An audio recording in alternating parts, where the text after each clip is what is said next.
dari kelas 5B Manajemen Pendidikan Fakultas Ilmu Pendidikan akan mempresentasikan materi yang berjudul Analisis SWOT di Sekolah Dasar. Baik, yang pertama yaitu pengertian analisis SWOT. SWOT adalah singkatan dari strengths atau kekuatan, weakness kelemahan, opportunities yaitu peluang, dan threats merupakan tantangan. Analisa SWOT adalah alat yang digunakan untuk mengidentifikasi isu-isu internal maupun eksternal yang mempengaruhi kemampuan kita dalam memasarkan event kita.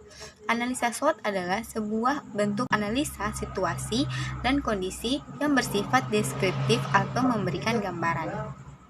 Analisa ini terbagi atas 4 bagian, yaitu yang pertama strength, yaitu situasi atau kondisi yang merupakan kekuatan organisasi pada program saat ini. Kemudian weakness yang merupakan suatu kondisi yang merupakan kelemahan dari organisasi atau program pada masa saat ini. Kemudian ada opportunity, situasi atau kondisi yang merupakan peluang dari luar organisasi dan memberikan peluang berkembang bagi organisasi di masa depan. Yang terakhir ada threat, organisasi atau program pada masa saat ini. Kemudian ada opportunity, situasi atau kondisi yang merupakan peluang dari luar organisasi dan memberikan peluang berkembang bagi organisasi di masa depan. Yang terakhir ada threat, situasi yang merupakan ancaman bagi organisasi yang datang dari luar organisasi dan dapat mengancam eksistensi organisasi di masa depan. Yang selanjutnya, analisis SWOT dari sekolah melalui visi dan misi. Analisis SWOT adalah bagian dari tahap-tahap perencanaan strategi suatu organisasi yang terdiri dari 3 tahap, yaitu yang pertama tahap pengumpulan data, tahap analisis, dan tahap pengambilan keputusan. Pada tahap ini, data dapat dibedakan menjadi 2, yaitu data eksternal dan data internal. Data eksternal dapat diperoleh dari lingkungan di luar sekolah, seperti peranan masyarakat, donatur, pemerintah, dan organisasi lain.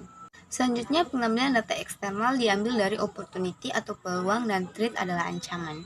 Data internal dapat diperoleh dari dalam sekolah itu sendiri, antara lain laporan keuangan sekolah, administrasi sekolah, kegiatan belajar mengajar, keadaan guru dan siswa, fasilitas sarana dan prasarana sekolah, dan administrasi guru, dan lain-lain.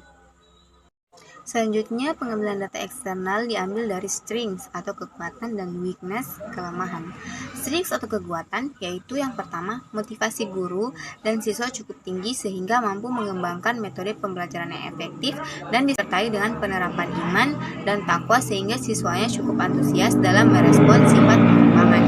Dan yang kedua, hubungan yang baik antara guru dengan siswa dan siswa dengan guru sangat kondusif bagi dalam kegiatan ekstrakurikuler ataupun pembelajaran untuk membentuk kualitas siswa yang positif. Kemudian weakness atau kelemahan, rekrutmen guru dan staf yang terkadang tidak sesuai dengan kebutuhan syarat organisasi dengan unsur kekeluargaan. Kedua, pembiayaan orang tua dalam anggaran pembangunan sangat sulit dikarenakan kondisi perekonomian yang masih di bawah rata-rata. Kemudian gedung yang sangat masih kurang seperti ruang kelas dan juga ruang kantor yang belum ada. Selanjutnya opportunity, yaitu peluang.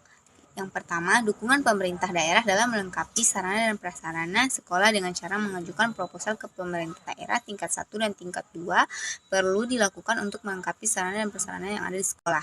Kemudian yang kedua, pembangunan dengan tanah yang luas bisa menunjang ke arah yang representatif. Kemudian, sarana dan prasarana merupakan kekuatan yang telah ada agar bisa dipergunakan dan pemanfaatannya yang ada harus dikembangkan terus-menerus. Kemudian ada threat atau ancaman. Yang pertama, lingkungan sosial sekolah belum memiliki lapangan olahraga yang memadai. Kemudian, bangunan ruang yang masih kurang di mana rumah dinas penjaga ruang sekolah sehingga proses pembelajaran masih terganggu. Kemudian yang ketiga, kondisi masyarakat yang kurang berpendidikan. Dari penjelasan yang sudah saya jelaskan tadi, saya dapat mengambil kesimpulan bahwa diharapkan dengan analisis sekolah dasar akan terus berusaha dan meningkatkan kekuatan sekolah dengan optimal mungkin agar kelemahan yang ada dapat teratasi. Begitu juga peluang dan sarana dan prasarana adalah peluang yang dimiliki paling besar untuk sekolah dasar. Walaupun ini peluang masih jauh sekali tertinggi, tapi haruslah dimanfaatkan secara maksimal dengan kerjasama yang baik antara pihak sekolah dengan pihak luar sekolah, di mana peluang ini akan memperkecil ancaman. Ancaman ini dapat diminimalisir dengan peluang tersebut, dengan syarat tidak hanya infrastruktur saja yang ada diperhatikan, tetapi tenaga pengajar yang mumpuni juga harus dipenuhi. Pemaparan materi dari saya, kurang lebihnya saya mohon maaf. Wabillahi taufiq wal hidayah. Wassalamualaikum warahmatullahi wabarakatuh.